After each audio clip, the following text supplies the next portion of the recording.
क्रांतिकारी जय भीम साथियों, मैं आप सभी से निवेदन करता हूं कि आप सब अधिक से अधिक लाइव जुड़ें और कुछ महत्वपूर्ण मुद्दे पर आप सबके बीच में मैं बात करने आया हूं। और पूरे देश भर में लॉकडाउन चल रहा है। लॉकडाउन में बहुजन समाज के ऊपर लगातार अत्याचार बढ़ रहा है, चाहे वो कन्नौज है, चाहे वो उत्तराखंड हो, चाहे वो बिहार हो, चाहे वो यूपी हो, चाहे राज्यों का कोई जिला हो, चाहे राजस्थान हो। लगातार बहुजन समाज पे जुल्म ज्यादती बढ़ रही है। लॉकडाउन ऐसा नजर आने लगा है कि जातिवादी ताकतों ने उसको एक जरिया बना लिया है बहुजन समाज पे जुल्म करने का। उनको पता है कि अगर हम बहुजन समाज पे जुल्म करेंगे तो कोई आंदोलन नहीं हो पाएगा, क्योंकि बहुजन समाज को इंसाफ तभी मिल पाता है जब आंदोलन मजबूत होता है। यानी कि हमको इंसाफ के लिए आंदोलन की जरूरत पड़ती है, हमको इंसाफ के लिए लाठी खाने की जरूरत पड़ती है, उसके बाद मे बी कि आपको इंसाफ मिले। लेकिन ऐसे लॉकडाउन के दौर में जब लगातार बहुजन समाज पे अत्याचार हो रहा हो, जब लगातार पूरा देश भुखमरी के कगार पर खड़ा हो, जब लगातार पूरा जो गरीब बच्चा है वो घोंघा खाने को, जो गरीब बच्चा है वो चूहा खाने को मजबूर है, और बिहार जैसे राज्यों में लोग पेट भरने के लिए न जाने क्या क्या कर रहे हैं, ऐसे में सुप्रीम कोर्ट को फैसला क्या सुनाना चाहिए था? सुप्रीम कोर्ट को फरमान सुनाना चाहिए था कि किसी तरह से यह सुनिश्चित किया जाए कि कानून व्यवस्था सही रहे, किसी तरह से यह सुनिश्चित किया जाए कि कोई गरीब भूखा न मरे, किसी तरह से यह सुनिश्चित किया जाए कि गांव से निकलकर जो दूर शहरों के अंचल में आकर के रह रहा है वो भूखमरी के कगार पर खड़ा न हो। सुप्रीम कोर्ट को यह करना चाहिए था, लेकिन सुप्रीम कोर्ट ने क्या किया? सुप्रीम कोर्ट के जजों ने ऐसा नहीं किया। सुप्रीम कोर्ट के जजों ने फरमान सुनाया। अब आपको लग रहा होगा कि चूंकि सुप्रीम कोर्ट ने फरमान सुनाया है तो कुछ अच्छा सुनाया होगा, क्योंकि भाई न्यायपालिका है और न्यायपालिका में तो न्याय किया जाता है। लेकिन साहब, ये भारत है, यहां पर न्यायपालिका से आपको इंसाफ मिले ये जरूरी नहीं होता है, क्योंकि भारत एक ऐसा देश है जहां के न्यायालय में मनु खड़ा है, मनु की मूर्ति खड़ी है। राजस्थान उच्च न्यायालय इसका गवाह है, और मनु खड़ा होकर के संविधान की प्रस्तावना को, भारतीय संविधान को, संविधान की व्यवस्था को ठेंगा दिखा रहा है।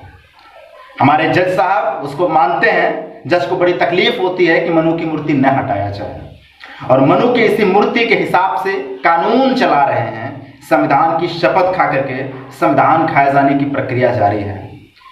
ऐसा ही एक सिस्टम है कोलिजियम सिस्टम। कोलिजियम सिस्टम के द्वारा लगातार बहुजन समाज के हक अधिकारों को छीना जा रहा है। दरअसल कोलिजियम सिस्टम जब से आई है इस देश में जजों की नियुक्ति बंद हो चुकी है। अब जज नियुक्त किए जाते हैं, लेकिन नियुक्ति के जरिए नहीं, कोई एक पार्शियल सिस्टम के जरिए नहीं, एक पूरा एक पार्शियल सिस्टम है, कोई पारदर्शिता नहीं रह गई है। अब सुप्रीम कोर्ट के जज नियुक्त किए जाते हैं, जज का भतीजा जज बनेगा, जज का बेटा जज बनेगा, जज का लौंडा जज बनेगा, जज की लौंडी जज बनेगी, और जज के दामाद जज बनेंगे, जज के बुआ का लड़का जज बनेगा, जज का मामा का लड़का जज बनेगा, जो सवर्ण जाति से बिलोंग करते हैं।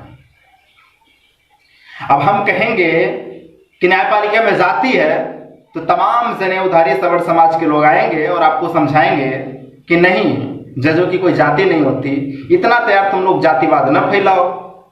जैसे हमारे पापा ने मनुस्मृति लिखी थी और हमने जातिवाद फैलाया है।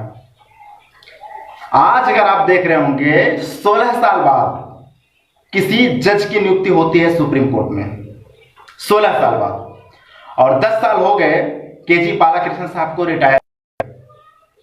सुप्रीम कोर्ट के जजों की फहरिस्त में सिर्फ एक शेड्यूल कास्ट, शेड्यूल ट्राइब का जज, शेड्यूल ट्राइब का 0, सिर्फ एक शेड्यूल कास्ट का जज आप पाएंगे, और वहां पर न्याय होता है। लेकिन अपने यहां शूद्रों को, अछूतों को, बहुजनों को वो अछूत मानते हैं। वो चाहते हैं कि न्याय वो करेंगे, तुम सिर्फ गुहार बनकर लेकर जाओ, तुम फरियादी रहो, इंसाफ वो करेंगे। 5 जजों की पीठ ने फैसला सुनाया है अपने से उच्च जजों की जो पीठ थी उसके खिलाफ, और फैसला सुनाते हुए कहा है शेड्यूल कास्ट, शेड्यूल ट्राइब के जज जो रिजर्वेशन मिलता है उसमें भी क्रीमी लेयर लागू होना चाहिए। इन लोगों ने पहले से ही ओबीसी में क्रीमी लेयर लागू करके ओबीसी आरक्षण खत्म कर दिया है। अब एससी एसटी आरक्षण में भी क्रीमी लेयर लागू करने का बात कर रहे हैं, और ये कह रहे हैं कि सरकार जल्दी इसको सुनिश्चित करे। यानी सुप्रीम कोर्ट के जज साहब अब फैसला सुनाने लगे हैं। फैसला सुनाते हुए इस हद तक पार कर चुके हैं कि संविधान के द्वारा दिए गए अपने क्षेत्राधिकार को लागते हुए अब सरकार को बता रहे हैं कि तुम ऐसा कानून बनाओ, यानी गलत है। सुप्रीम कोर्ट अपने क्षेत्रों का उल्लंघन कर रही है। अगर आप संविधान पढ़ेंगे, अनुच्छेद 141 स्पष्ट कहता है, the law declared by Supreme Court shall be binding within the whole territory of India, which means ऐसा कानून जो सुप्रीम कोर्ट द्वारा डिक्लेयर किया गया हो, यानी व्याख्या किया गया हो, वो पूरे देश में बाध्यकारी होगा। यानी सुप्रीम कोर्ट कोई अधिकार नहीं है को कानून बनाए या सरकार को कानून बनाने का आदेश जारी करे, लेकिन यहां सुप्रीम कोर्ट ऐसा कर रही है, यानी अपने क्षेत्राधिकार का सीधा सीधा उल्लंघन कर रही है, न्यायिक संकल्पना का सीधा उल्लंघन कर रहे हैं। और 5 सवर्ण जज खड़े होकर के बताते हैं कि उन महानुभावों को बाहर किया जाए जो 70 साल से फायदा उठा रहे हैं, जो हजारों साल से अपने जनेऊ का फायदा उठा करके सत्ता प्रतिष्ठान साधन संसाधन में कब्जा किए हुए। ये सुप्रीम कोर्ट है साहब, मनुवादी सुप्रीम कोर्ट। यहां पर न्याय का सीधा सीधा कत्ल किया जाता है। सवाल तो करना पड़ेगा, सवाल आपको करना होगा उन जजों से भी, और सवाल आपको करना होगा बहुजन समाज के उन नेताओं से भी। उन नेताओं से सवाल करना होगा जिन्होंने सवर्ण आरक्षण का समर्थन किया था। जब आप आर्थिक आधार पर आरक्षण का समर्थन कर दिए हो तो आर्थिक आधार पर क्रीमी लेयर तो लागू किया ही जाएगा। सवाल कीजिए बहुजन समाज के उन दलाल नेताओं से जिन्होंने 10% सवर्ण आरक्षण का खोल करके समर्थन किया था। आज वो चुप्पी साधे बैठे हुए हैं, और जिस दिन आप नेताओं की इसी तरह से गुलामी करते रहेंगे वह दिन दूर नहीं आएगा जब संविधान नहीं बचेगा और आप सिर्फ फलाने ढिकाने नेता का ढपली बजाते रह जाएंगे। बात कड़वी हो सकती है पर सच्चाई है। सच्चाई इसलिए है क्योंकि बाबा साहब का अगर संविधान जिंदा है तो हमारा आपका वजूद बना हुआ है। बाबा साहब का संविधान खत्म हुआ तो हम आप फिर से गुलाम होंगे। अगर आज आप चुप रहेंगे तो कल आपकी नस्ल जो ऐसी होगी बोलने लायक नहीं बचेगी। आज आपके पास विकल्प है कि आप बोल सकते हैं, आपको बोलना पड़ेगा अपने हक के लिए, आगामी बच्चों के लिए, और सबसे बड़ी बात भारत के संविधान के लिए। संवैधानिक व्यवस्था का कत्ल किया जा रहा है कोलिजियम सिस्टम द्वारा। यह कोलिजियम सिस्टम जो लगातार भारत के न्यायपालिका में चल रहा है, 1998 से कोलिजियम सिस्टम चल रहा है, और कोलिजियम सिस्टम एक ऐसा कानून है जिसे भारत के जजों ने अपने फायदे के लिए बनाया हुआ है। भारत के जजों का कहना है कि न्यायिक निष्पक्षता का मतलब यह होता है कि जज साहब ही जज नियुक्ति करेंगे और अपने भतीजा को, अपने बेटा को, अपने मौसा लड़की को, अपना मौसा लड़का को और अपना दामाद को जज बनाएंगे। इसके द्वारा न्यायपालिका की निष्पक्षता सुनिश्चित की जाएगी और उसका सहारा लेते हुए भारत के संविधान के प्रावधानों का कत्ल किया जाएगा। ठीक उसी तरह से जिस तरह से SC/ST एक्ट को खत्म किया गया था, आज SC/ST रिजर्वेशन को खत्म किया जा रहा है। ओबीसी के रिजर्वेशन में इन्होंने बहुत पहले से ही क्रीमी लेयर ला करके उनमें ओबीसी को बांटने का काम किया है। अब ये SC/ST के लोगों को बांटने का काम कर रहे हैं। आपको तय करना होगा कि क्या आप अपने आप को बांटना चाहते हैं। आपको तय करना होगा कि आप लड़ाई की किस धारा के साथ खड़े हैं। अगर आप लड़ाई की उस धारा के साथ खड़े हैं जो बाबा साहब के संविधान बचाने के लिए लड़ाई लड़ रहा है तो आपका स्वागत है। अगर आप उस धारा के साथ खड़े हैं जो सिर्फ इसलिए कहते हैं कि हमको वोट दीजिए, नहीं तो आपका वोट बढ़ जाएगा, तो आपको उनका बहिष्कार करना पड़ेगा। बहिष्कार इसलिए करना पड़ेगा कि बहुजन समाज के नेताओं की चुप्पी ही हमारे गुलामी का एक बहुत बड़ा कारण है। सुप्रीम कोर्ट के जजों में इतनी हिम्मत नहीं थी कि वो संविधान के प्रावधानों को नकार देंगे। आपको लगता है मेरी बात कड़वी हो सकती है, मैं खुल के बोलता हूं, मेरे ऊपर मानहानि का मुकदमा भी दर्ज हो सकता है और मुझे कोई फर्क नहीं पड़ता इसके लिए, क्योंकि बाबा साहब का बेटा हूं और बाबा साहब के संविधान की बचाने की लड़ाई लड़ता हूं। और जो मैं बोल रहा हूं, सुप्रीम कोर्ट के गैर संवैधानिक फैसले के विरोध करना ये हमारा संवैधानिक अधिकार है और अपने संवैधानिक अधिकार का मैं खुल के इस्तेमाल करूंगा और मुझे लगता है कि आपको भी करना चाहिए। अगर आप ऐसा नहीं करेंगे, यकीन मानिए आप गुलामी की लाइन में खड़े हैं और आने वाले बच्चों को गुलाम करने जा रहे हैं। कोलिजियम सिस्टम जिसका विरोध करते हुए, कोलिजियम सिस्टम जब लागू हुआ था अक्टूबर 1998 में, नवंबर 1998 में पूर्व राष्ट्रपति KR नारायणन साहब ने एक बयान दिया था। उन्होंने बयान दिया था कि SC/ST समाज के लोगों में काबिल लोग हैं, लेकिन इसके बावजूद उनको जज नहीं बनाया जा रहा है, इसके बावजूद उनकी भागीदारी सुनिश्चित नहीं की जा रही है और नॉन रिप्रेजेंटेशन और under representation would not be justifiable. ये बयान है पूर्व राष्ट्रपति साहब का, जो पहले शेड्यूल कास्ट समाज से एक राष्ट्रपति बने हुए थे। आपको तय करना होगा कि क्या वो राष्ट्रपति गलत था या उनकी सोच गलत थी। वो राष्ट्रपति थे, समझदार राष्ट्रपति थे, भाजपा और संघ के इशारे पे काम करने वाले राष्ट्रपति नहीं थे।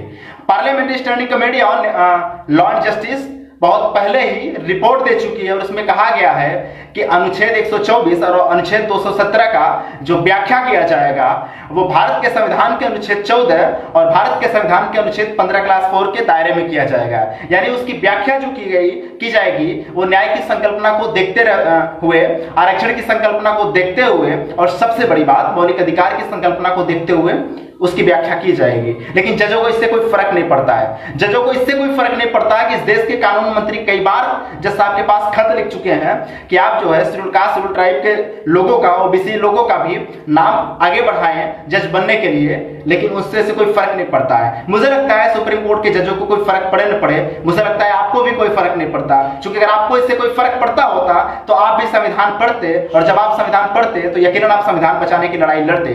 अफसोस की बात यह है कि लोग सोशल मीडिया के द्वारा जागरूक तो हो रहे हैं लेकिन संविधान को पढ़ नहीं रहे हैं, और संविधान को न पढ़ने का नतीजा यह है कि आज आपके आंखों के सामने लगातार संविधान को खत्म किया जा रहा है और हमारे समाज के लोग इस बात को समझ नहीं रहे हैं। मैं नहीं कहूंगा हमारे वीडियो को अधिक से अधिक लोगों तक शेयर कीजिए, मैं इतना कहूंगा अगर आप हमारे वीडियो में अगर आपको तकलीफ समझ में आ रही हो, अगर आपको संविधान का दर्द समझ में आ रहा हो, अगर आपको ये लग रहा हो कि वास्तव में संविधान खतरे में है, एससी एसटी ओबीसी और माइनॉरिटी समाज का अस्तित्व खतरे में है, तो आप बोलिए। और आज हम लोगों ने पूरे देश भर में नंबर फर्स्ट पोजीशन पे ट्रेंड चलाया कि कोलेजियम सिस्टम नहीं चलेगा, तो आपको तय करना होगा क्या कोलेजियम सिस्टम चलेगा।